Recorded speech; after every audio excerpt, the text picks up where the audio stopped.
Bismillahirrahmanirrahim. Karena ternyata segala sesuatu itu ada di sisi Allah, maka mintalah kepada Allah Subhanahu wa Ta'ala.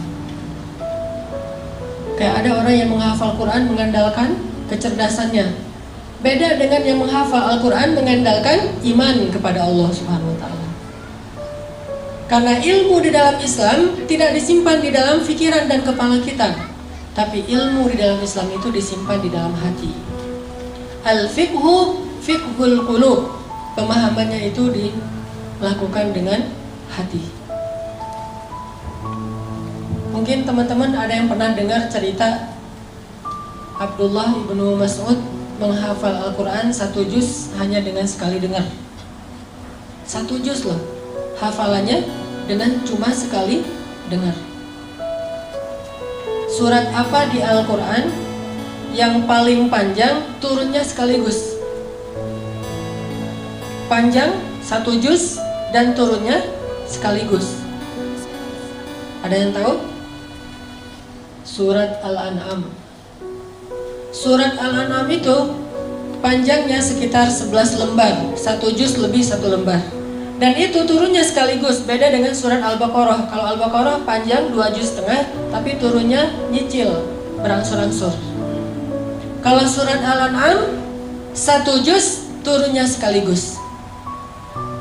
Datang Jibril, terus Jibril membacakan surat Al-An'am kepada Rasulullah. Rasulullah dengar aja. Setelah Nabi selesai mendengar, kata Jibril, "Ya Muhammad, coba kamu ulangi." Diulang oleh Rasulullah dari ayat pertama sampai selesai 1 juz, tidak ada yang salah. Ini kemampuan hafalan Nabi SAW. Udah gitu Nabi ngumpulin para sahabat. Ayo kumpul, halumu ilayya.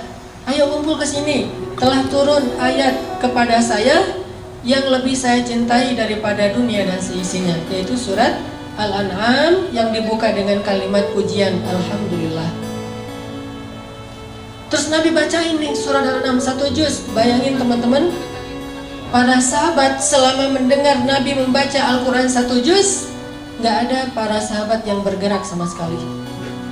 Gak ada yang bergerak. Sampai para ulama bilang seandainya merpati bikin sarang di atas kepala mereka, jadi itu sarang. Saking khusyuknya.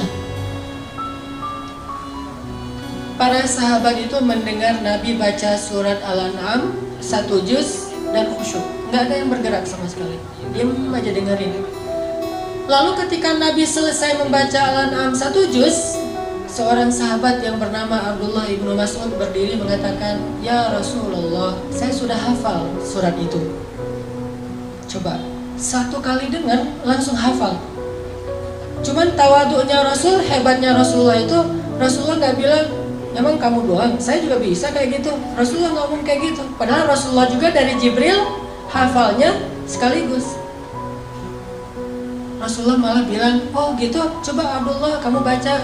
Lalu Abdullah pun mengulang surat Al-An'am dari ayat pertama sampai selesai 1 juz. Tidak ada 1 huruf pun yang keliru. Apa yang membuat Abdullah mudah dalam menghafal Quran? Ternyata bukan karena Abdullah lebih pintar dari yang lain. Standar, semua orang juga punya kelebihan. Allah kasih akal dan memori. Tapi Abdullah ini orang yang selalu mengandalkan Allah, yakin kepada Allah, makanya Allah mudahkan dia dalam mencari ilmu.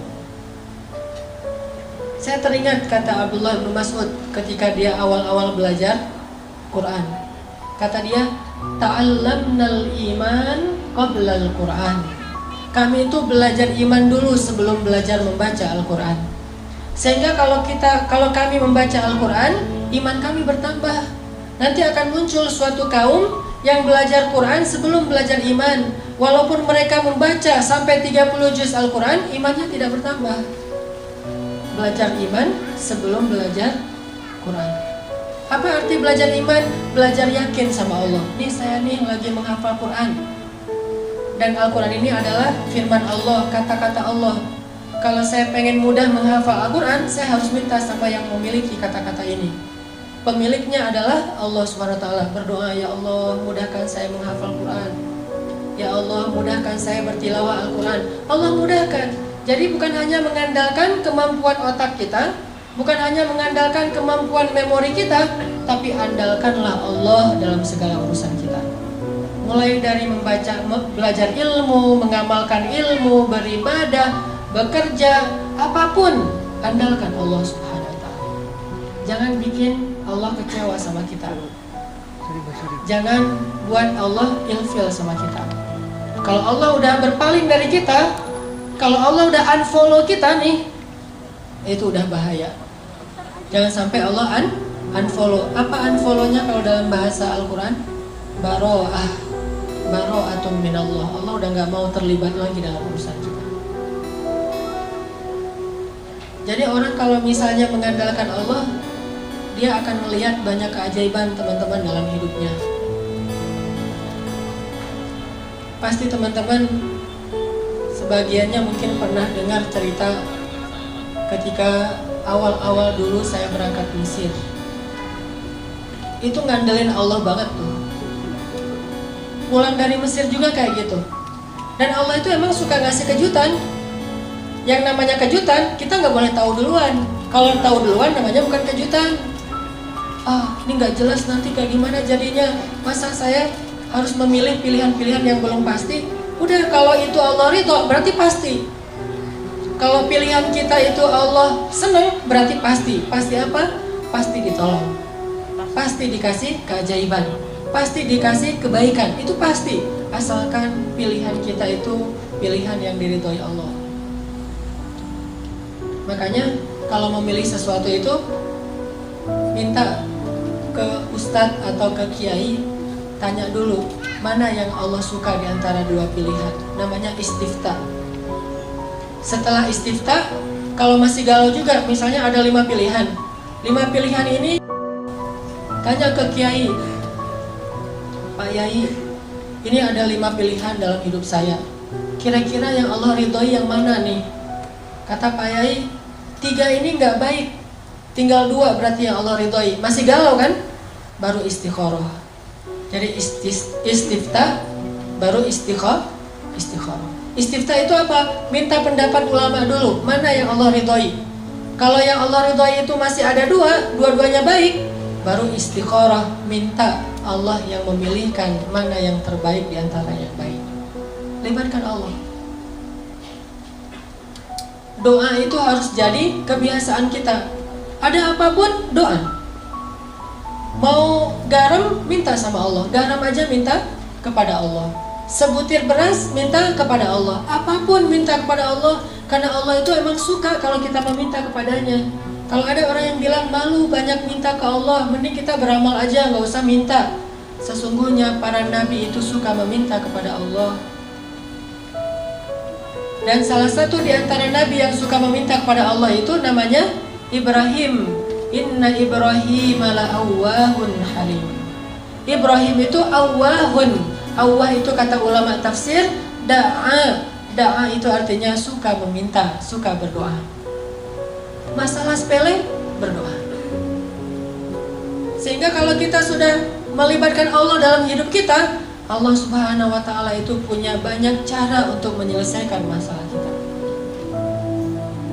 Kayak doa Ibrahim pas beliau dimasukkan ke dalam api, itu kan masih ABG gitu kan, Ibrahim pas masuk ke dalam api, kurang lebih usia 17 tahun, masuk ke dalam api.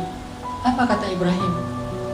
Robbi, Engkau adalah Tuhan satu-satunya di langit, dan aku adalah hamba satu-satunya di bumi yang menyembahmu. Robbi, tolonglah aku. Aku tidak berharap kepada yang lain selain Engkau, kata Ibrahim.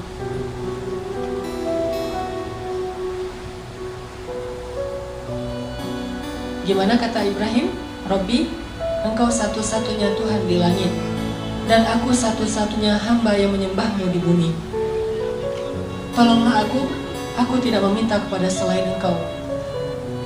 Terus datang malaikat nih. Datang malaikat Jibril, terus Jibril bilang, ya Ibrahim, mintalah apa yang kamu butuhkan, saya akan bantu. Jibril menawarkan bantuannya. Apa kata Ibrahim? Amma ilaika fala. Kalau kepada kamu, tidak. Saya tidak butuh bantuan siapapun selain bantuan pencipta alam semesta. Jadi kalau kita udah ngelibatin Allah utuh, walaupun dalam hidup kita, teman-teman, boleh kita minta bantu ke manusia, tapi hati kita gak boleh bergantung kepada manusia. Tangan kita boleh berjabat tangan dengan orang lain, bikin akad gitu. Saya terima nikahnya, akad jual beli gitu ya. Boleh kita berakad dengan manusia secara zahir, tangan kita doang nih yang boleh berakad dengan manusia, tapi hati kita nggak boleh berakad dengan manusia. Hati kita berakad dengan Allah. Hati kita yakinnya kepada Allah. Itu yang dikatakan oleh Ibrahim. Ketika Ibrahim di dalam api mau dibakar nih, Ibrahim mengatakan, Rabbi, Engkaulah Tuhan satu-satunya di langit, dan aku hamba satu-satunya di bumi yang menyembahmu pada hari ini. Tolonglah aku. Kemudian Allah berfirman, Ya nar, kuni bardan wa salaman ala Ibrahim. Wahai api, jadilah engkau sejuk dan menyelamatkan bagi Ibrahim alaihissalam. Ini kalau kita melibatkan Allah. Kalau ada yang bilang, itu kan para nabi. Ternyata cerita-cerita kayak gini bukan hanya terjadi kepada para nabi, terjadi kepada banyak orang soleh yang bahkan tidak disebut namanya. Terjadi kepada nabi, kepada ayah nabi, kepada ibu nabi, kepada anak nabi, kepada keturunan nabi, atau bahkan kepada pengikut nabi. Semua hamba Allah itu punya peluang yang sama untuk ditolong oleh Allah. Bukan hanya para nabi doang yang dapat pertolongan Allah. Semua ditolong oleh Allah.